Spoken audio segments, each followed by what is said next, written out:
Good morning, students. Today we're going to be talking about tone. Tone is the author's attitude toward the subject they are writing about. Has anyone ever said to you, change your tone of voice? I know my mom used to say that to me when I was a kid. So whether we are speaking or writing, we use a certain tone to convey our message. Okay, I have two examples for you, and I want you to help me determine which one has a nicer tone or a kinder tone. Okay, first one, A. Caden, you haven't been on Google Classroom all day. You better do your assignments right now. Or B. Caden, have you checked in your Google Classroom for your assignments today? I know you're going to do a great job. Okay, I think it's kind of obvious that B is the nicer way to say the same thing. Sometimes it is not what you say, but how you say it. It is the same with writing. By identifying the author's tone, the reader must study the words the author chooses and infer the author's attitude toward the subject. And when we're looking at the author's words, we are looking at the adjectives and adverbs that he or she might use, the imagery used in the writing. Tone can also be expressed through syntax, which is the arrangement of words and phrases to create sentences, point of view, and level of formality. So some examples of tone would include being scared, anxious, excited, suspenseful, annoyed, admiring, or silly. We're going to look at three different passages from three different books, and we're going to analyze the author's tone. So here's the first one, from Charlotte's Web by E.B. White. If you didn't know, we were talking about pigs from the picture on the right. Okay, so I'm going to read, and I want you to be thinking about what the author's tone is in this particular paragraph. Here we go. But I feel peaceful. Your success in the ring this morning was to a small degree my success. Your future is assured. You will live secure and safe, Wilbur. Nothing can harm you now. These autumn days will shorten and grow cold. The leaves will shake loose from the trees and fall. Christmas will come and the snows of winter. You will live to enjoy the beauty of the frozen world, for you mean a great deal to Zuckerman, and he will not harm you ever. Winter will pass, the days will lengthen, the ice will melt in the pasture pond, the song sparrow will return and sing, the frogs will awake, the warm wind will blow again. All these sights and sounds and smells will be yours to enjoy. Wilbur, this lovely world, these precious days. What is the author's tone in this passage? If you said peace and acceptance, you are correct. Pat yourself on the back. Okay, the second excerpt is from Michael Vey, one of my favorite books. See if you can analyze the author's tone.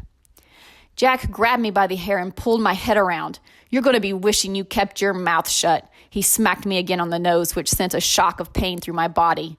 At that moment, something snapped. I knew I couldn't hold back much longer. Let me go, I shouted. I'm warning you. Ooh, Wade said. He's warning us.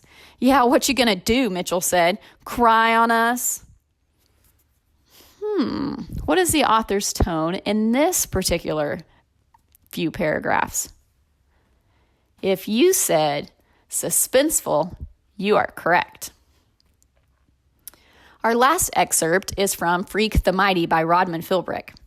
Let's see if you can get the author's tone in this particular paragraph. Next thing, he's clearing his throat and coughing into his fist, and Grandma's looking at the two of us, and she gets this Graham-like glow, like this is how it's supposed to be. The way things always happen on the Wonder Years, with the family getting all gooey and sentimental about some numb thing the bratty kid did while he's having all his wonderful years or whatever. What is the tone in this particular passage? If you said sentimental, you are correct. Tone. Tone reflects the author's attitude toward the subject. What tone will you use in your writing or speaking today? First things first, if you have not gone into your assignments this week, do so now and read the article, How to Be Patient. We're going to be talking about a multiple choice question that occurs at the end of this particular passage. Okay. The question is, how does the word vent affect the tone of the sentence. Here's the sentence. Journaling about these frustrations is also a way to vent your emotions, which can make you feel calmer. Now we have several different choices that we can choose from so that we can determine how that word affects the tone of the sentence. Remember, when we're talking about tone, we're talking about the words the author uses and how we can infer how they feel about the subject. So A says it conveys the importance of learning how to calm yourself. B says it conveys the importance of journaling to manage impatience. C, it conveys the danger of not managing frustrations. Or D, it conveys the strength of emotions that can cause impatience. Now, if we look at the word vent in the sentence, let me get my highlighter real fast. We see that we have vent your emotions. So the author chose the word vent to talk about how you express your emotions and how journaling can help with those frustrations of getting your emotions out. So if we look at the answer choices, which one talks about expressing your emotions? The only one that does that is option D. It conveys the strength of emotions that can cause impatience. So the article is talking about ways that you can be more patient, and it gives you several different options of things you can do from exercising to journaling.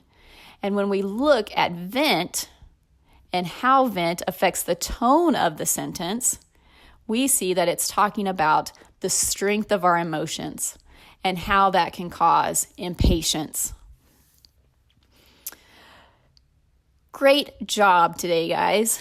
You did a nice job. Thank you for staying with me and learning about tone and also being able to answer this multiple choice question together. And remember that no matter if we are speaking or writing, we as the author are using a certain tone. And so make sure that your tone is intending what you want the reader or the listener to hear from you. Caden, have you done your assignments yet? Mom, I'm on it. Give me a thumbs up.